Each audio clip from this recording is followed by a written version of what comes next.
ಹರೇ ಕೃಷ್ಣ. ನಿನಗೆ ಬೇರೆ ಹೆಸರು ಬೇಕೆ? ಸ್ತ್ರೀ ಎಂದರೆ ಅಷ್ಟೇ ಸಾಕೆ.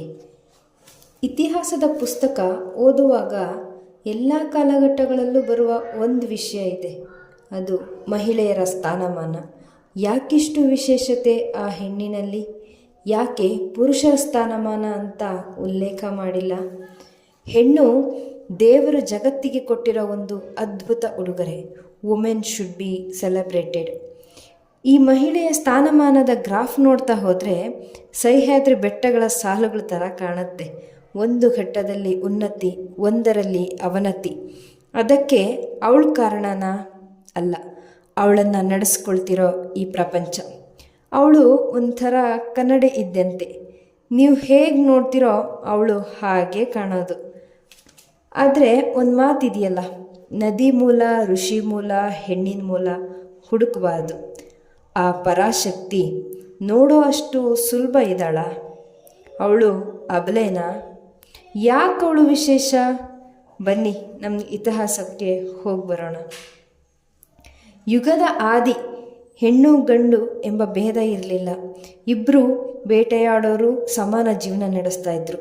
ಇನ್ನು ಪೂರ್ವ ವೇದಗಳ ಕಾಲ ಸಮಾಜದಲ್ಲಿ ಉನ್ನತ ಮತ್ತು ಗೌರವಯುತ ಸ್ಥಾನವಿತ್ತು. ಸಮಾನ ಶಿಕ್ಷಣ, ಉಪನಯನ, ಯಜ್ಞಗಳಲ್ಲಿ ಭಾಗವಹಿಸುವಿಕೆ, ಸ್ವಯಂವರ, ಘೋಷ, ಅಪಾಲ, ಲೋಪಮುದ್ರೆ ಮತ್ತು ವಿಶ್ವವಾಹಿರಂತಹ ಮಹಿಳಾ ಋಷಿಗಳಿದ್ದರು. ಗಾರ್ಗಿ ಮತ್ತು ಮೈತ್ರೇಯಿಯಂತಹ ವಿದ್ವಾಂಸ ಮಹಿಳೆಯರಿದ್ದರು. ಇವರೆಲ್ಲ ಗಮನಾರ್ಹವಾಗಿದ್ದರು. ನಂತರದ ವೇದಕಾಲ ಹಾಗೂ ಮನುಸ್ಮೃತಿಯ ರಚನೆಯ ಕಾಲ. ಈ ಸಮಯ ಮಹಿಳೆಯ ಸ್ಥಾನ ನಿಧಾನಗತಿಯಲ್ಲಿ ಕೆಳಗಿಳಿಯುತ್ತಾ ಬಂತು. ಇದಕ್ಕೆ ಮನುಸ್ಮೃತಿಯಲ್ಲಿ ಬರೆದಿರುವ ವಾಕ್ಯಗಳ ತಪ್ಪು ತಿಳುವಳಿಕೆ. ಈಗಿನ ಆಧುನಿಕ ಕಾಲಕ್ಕೆ ನೇರವಾಗಿ ಮನುಸ್ಮೃತಿ ಕಾರಣವಾಗುತ್ತದೆ. ತಪ್ಪು ಗ್ರಹಿಕೆ ಇದನ್ನು ವಿರೋಧಿಸುತ್ತದೆ. ಯತ್ರ ನಾರೇಸ್ತು ಪೂಜ್ಯಂತೆ ರಮಂತೆ ತತ್ರ ದೇವತಃ. ಹಾಗೆ ಪಿತಾ ರಕ್ಷತಿ ಕೌಮಾರೆ ಭರ್ತಾ ರಕ್ಷತಿ ಯೌವನೆ ರಕ್ಷಂತಿ ಸ್ಥಾವಿರೆ ಪುತ್ರಾಹ ನಾ ಸ್ತ್ರೀ ಸ್ವತಂತ್ರ ಮರ್ಹತಿ. ಭಗವದ್ಗೀತೆ ಅರ್ಜುನ ವಿಷಾದ ಯೋಗದಲ್ಲಿರೋ ಅಧರ್ಮಾವಿವತ್ ಕೃಷ್ಣ ಪ್ರದುಷ್ಯಂತಿ ಕುಲಸ್ತ್ರೀಯ ಸ್ತ್ರೀಷು ದುಷ್ಟ್ವಾಸು ವಾಷ್ಣೇಯ ಜಾಯತೆ ವರ್ಣಸಂಕರ. ಈ ಎಲ್ಲ ಶ್ಲೋಕಗಳು ಹೆಣ್ಣಿನ ವಿರುದ್ಧದ ಮಾತುಗಳಲ್ಲ, ಆದರೆ ಅದರ ಅರ್ಥ ಒಂದು ಅತ್ಯಂತ ಬೆಲೆ ಬಾಳುವ ವಜ್ರ. ಅದು ಕೊಹಿನೂರ್ಗಿಂತ ಬೆಲೆ ಬಾಳುವಂಥ ವಜ್ರ ಇದ್ದರೂ ಅದೆಷ್ಟೇ ಗಟ್ಟಿಯಾಗಿದ್ದರೂ ಅದನ್ನು ಕಾಯೋದಕ್ಕೆ ಸೇವಕರ, ಸೈನಿಕರ ವ್ಯವಸ್ಥೆ ಮಾಡಿರ್ತಾರೆ. ಯಾಕೆ? ಹೆಣ್ಣಿನ ರಕ್ಷಣೆ ಮಾಡುವುದು ಅವಳು ಅಬಲೆ ಅಂತ ಅಲ್ಲ, ಅವಳು ಅಷ್ಟು ಅತ್ಯಮೂಲ್ಯ ಅಂತ.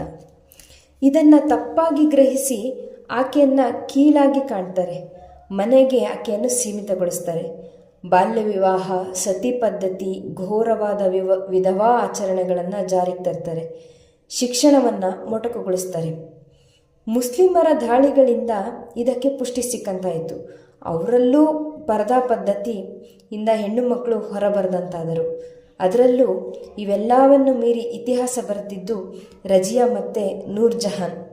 ಹಾಗೆ ನಮ್ಮ ರಾಜವಂಶಗಳ ಸ್ತ್ರೀಯರಾದ ರಾಣಿ ಚೆನ್ನಮ್ಮ, ಅಬ್ಬಕ್ಕ, ಕೆಳದಿ ಚೆನ್ನಮ್ಮ, ಇನ್ನೂ ಅನೇಕರು ಅವಿಸ್ಮರಣೀಯರಾಗಿದ್ದಾರೆ.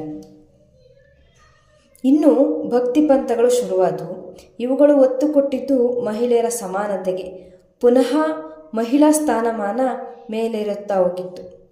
ಪುರುಷರಷ್ಟೇ ಸಮಾನ ಹಕ್ಕು ದೊರೆಯಿತು. ಇದರಲ್ಲಿ ಅಕ್ಕಮಹಾದೇವಿ, ಮೀರಾಬಾಯಿ, ಅಂಡಾಳು ಇನ್ನೂ ಮುಂತಾದವರು ಉದಾಹರಣೆಯಾಗಿದ್ದಾರೆ. 20ನೇ ಶತಮಾನದ ಹೊತ್ತಿಗೆ ರಾಜಾರಾಮ್ ಮೋಹನ್ ರಾಯ್, ಈಶ್ವರ್ ಚಂದ್ರ ವಿದ್ಯಾಸಾಗರ್ ಇನ್ನೂ ಅನೇಕ ಸಮಾಜ ಸುಧಾರಕರು ಚಳುವಳಿ ನಡೆಸಿ ಬ್ರಿಟಿಷರ ಬೆಂಬಲದಿಂದ ಎಲ್ಲ ಅನಿಷ್ಟ ಪದ್ಧತಿಗಳನ್ನು ನಿರ್ಮೂಲನೆ ಮಾಡ್ತಾರೆ.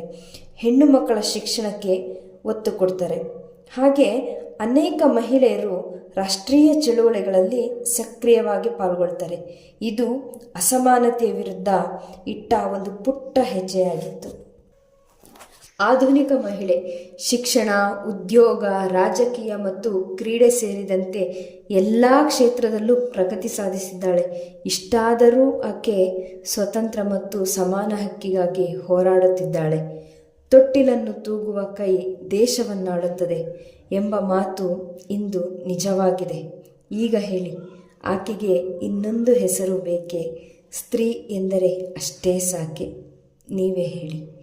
ಕೃಷ್ಣಾರ್ಪಣಮಸ್ತು.